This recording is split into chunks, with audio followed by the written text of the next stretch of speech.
तभी रमाता रमाबाई को याद आता है कि साहू जी महाराज ने डॉक्टर अंबेडकर को एक सभा में एक पगड़ी भेंट की थी। उसे बांधकर माता रमाबाई उस सभा में जाती हैं और दूर से ही एक पेड़ के पीछे बैठकर उस सभा को देखने लगती हैं। तो साथियों, आप सोचिए, जिस डॉक्टर अंबेडकर को उस सभा में बुलाया गया था, क्या उसकी पत्नी को उनके साथ होना चाहिए था या नहीं?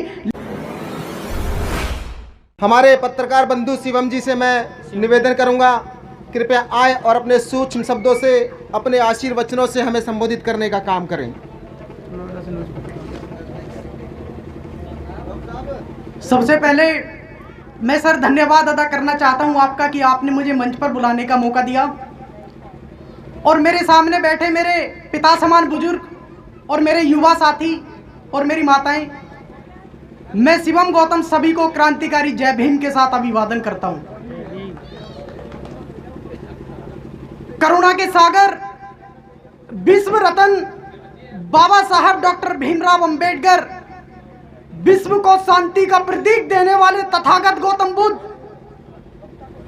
मान्यवर साहब कांसीराम के चरणों में नमन करते हुए मैं अपनी बात को आगे रखूंगा।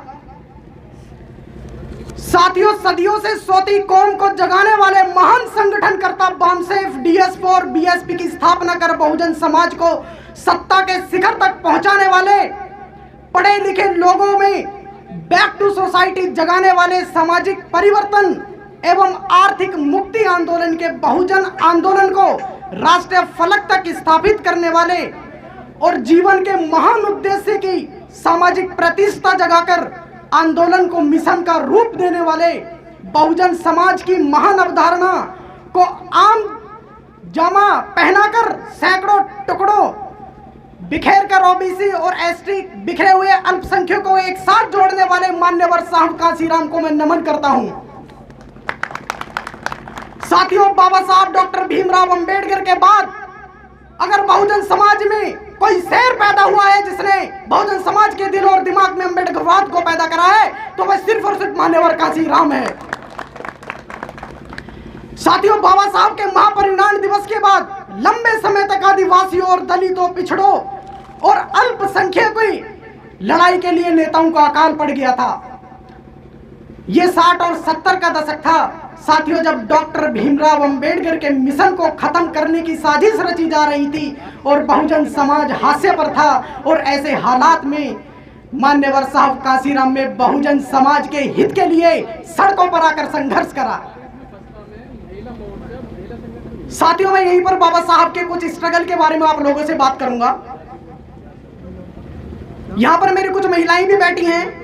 साथियों, आप याद करिए 1952 जब बाबा साहब डॉक्टर भीमराव अंबेडकर विदेश से पढ़कर वापस आते हैं और बहुजन समाज के लोग उनका आदर सत्कार करने के लिए एक सभा का आयोजन करते हैं। जब यह बात माता रमाबाई को पता पड़ती है तो माता बाई उस सभा में जाने के लिए मन बनाती हैं, लेकिन माता रमाबाई की एक समस्या थी, और वह क्या समस्या थी कि माता रमाबाई की जो साड़ी थी वो 7 जगह से फटी हुई थी। तभी माता रमाबाई को याद आता है कि साहू जी महाराज ने डॉक्टर अंबेडकर को एक सभा में एक पगड़ी भेंट की थी। उसे बांधकर माता रमाबाई उस सभा में जाती हैं और दूर से ही एक पेड़ के पीछे बैठकर उस सभा को देखने लगती हैं। तो साथियों, आप सोचिए, जिस डॉक्टर अंबेडकर को उस सभा में बुलाया गया था, क्या उसकी पत्नी को उनके साथ होना चाहिए था या नहीं? लेकिन माता रमाबाई उस साड़ी के वजह से उस सभा में नहीं जाती है, और लाखों करोड़ों की भीड़ में भी बाबा साहब डॉक्टर भीमराव अंबेडकर की नजर जब माता रमाबाई पर पड़ती है और माता रमाबाई के पास वो जाते हैं और कहते हैं कि हे रामू, अगर मैं चाहता तो तुझे सोने और चांदी की तरफ सवार सकता था, लेकिन मुझे अपने देश की करोड़ों लाखों वो सभी महिलाएं सवारनी है जिनका इस देश में मान सम्मान नहीं होता। और यहां पर मेरे कुछ युवा साथी भी बैठे हैं। साथियों, मैं आप सभी से कहना चाहता हूं, खासकर अपने युवा साथियों से कहना चाहता हूं कि अगर आप लाइफ में कुछ करना चाहते हैं, अगर बाबा साहब के मूवमेंट को आप आगे बढ़ाना चाहते हैं, तो बाबा साहब सिर्फ और सिर्फ एक चीज हम सबको छोड़ कर गए हैं। बाबा साहब हमको सिर्फ और सिर्फ एक चीज छोड़ कर गए हैं, और वो चीज क्या है? एजुकेशन।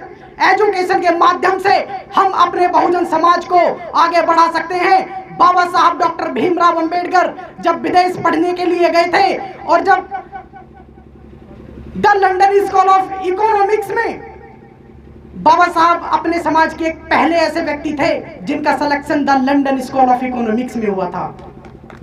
साथियों, अगर मैं अपनी बात करूं तो अगर मैं अपनी चमड़ी का जूता बनाकर भी बाबा साहब और मान्यवर साहब कांसीराम के चरणों में रख दूं तो मैं तब भी उनका एहसान नहीं भुला सकता।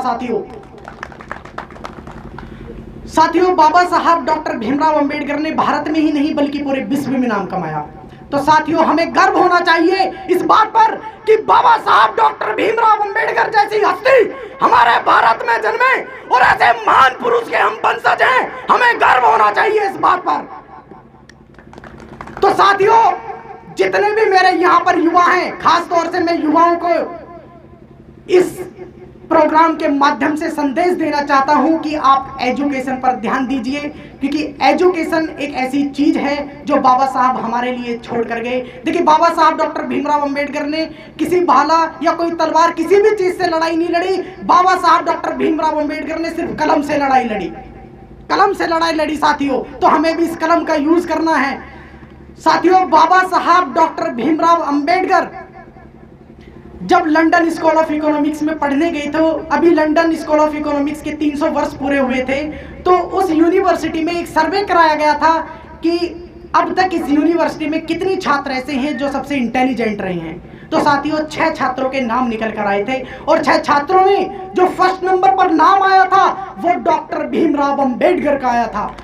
भीमराव अंबेडकर का नाम the London school of economics में आज भी सुनहरे अक्षरों में लिखा जाता है। तो साथियों, इस बात के लिए हमें गर्व होना चाहिए कि बहुजन समाज से निकलकर एक ऐसा वक्ता जो जमीनी स्तर से निकल कर गया, जिसको स्कूलों में बैठने नहीं दिया गया, जिसको चप्पलों पर बैठकर पढ़ा हो, जो ब्लैक बोर्ड पर कभी गया ना हो, जिसको पानी पीने तक का अधिकार ना हो, ऐसा महान पुरुष हमारे भारत से निकलकर विदेश तक पढ़ने के लिए गया। अगर उस टाइम में वो पीएचडी 16 डिग्री कर सकता है तो आज हमारे पास तो सारे अधिकार हैं, हम क्यों नहीं कर सकते। साथियों, बाबा साहब डॉक्टर भीमराव अंबेडकर के पास 11 सितंबर 1938 में जॉन गुंथेर जाते हैं। तो जॉन गुंथेर अपनी इनसाइड एशिया बुक में लिखते हैं कि जब मेरी मुलाकात डॉक्टर भीमराव अंबेडकर से 1938 में हुई तो उस समय डॉक्टर भीमराव अंबेडकर के पास 8000 पुस्तकों का एक बेहतरीन संग्रहालय था। साथियों, डॉक्टर अंबेडकर की मृत्यु तक ये संख्या 38 से 40 हजार तक हो चुकी थी। तो साथियों, आप सोच सकते हैं डॉक्टर भीमराव अंबेडकर कम से भी कम 18 से 20 घंटे पढ़ते थे, तब जाकर उन्होंने हमारे समाज को यहाँ तक पहुँचाया है। और आज मैं देख रहा हूँ कि हमारे समाज के लोग कभी किसी की बुराई करने में लगे हैं, कभी किसी की बुराई करने में लगे हैं। अभी 10 मार्च का जो रिजल्ट आया है, साथियों, हमें वो चीज़ें भूलनी है कि क्या गलती किसकी रही। अब हमें मुद्दे की बात ये सोचनी है कि बीएसपी को मजबूत कैसे करा जाए। क्या मान्यवर साहब कांसीराम ने यही सपने देखे थे? क्या मान्यवर साहब कांसीराम ने साइकिल पर चलकर अपना पूरा जीवन मान्यवर साहब कांसीराम ने बिता दिया? क्या इसी दिन के लिए बिता दिया था कि आज हम बहुजन समाज के लोग आपस में ही लड़ें? तो साथियों, हमें मान्यवर साहब कांसीराम के संघर्ष को पढ़ो कि मान्यवर साहब कांसीराम ने कितना संघर्ष करके इस बहुजन मूवमेंट, इस बसपा को यहाँ तक पहुँचाया है। हम उस चीज़ की कभी कल्पना भी नहीं कर सकते और आज हम आपस में बुराइयां करने में लगे हैं। तो साथियों, इन सब चीज़ों को छोड़िए और अपने मिशन, अपने मूवमेंट पर ध्यान दीजिए कि बीएसपी को मजबूत कैसा कराया जाए और बीएसपी को किस तरीके से सत्ता में लाया जाए। मैं सभी साथियों से कहना चाहता हूँ, जितने भी बड़े बड़े संगठन हैं, आप सभी एकत्रित होइए और बहुजन मूवमेंट में काम करिए। तो साथियों, मैं अपनी वाणी का विराम देता हूं और कुछ गलतियां रही हों तो उनके लिए क्षमा चाहता हूं। लेकिन यूथ के लिए मैं भी यही कहूंगा कि बी एजुकेटेड, एजुकेशन पर ध्यान दीजिए, क्योंकि education is the most important part of our life. Without education we can not do anything. So that's why education पर आप ध्यान दीजिए। धन्यवाद। क्रांतिकारी जय भीम, नमो बुद्धाय। बहुत बहुत धन्यवाद शिवम भाई का। हमारे सभी के अंदर ऊर्जा भरने का काम शिवम भाई ने किया है। सब्सक्राइब करें आपके अपने चैनल समता आवाज़ टीवी को, बेल आइकन दबाना ना भूलें सबसे पहले हमारी वीडियो देखने के लिए।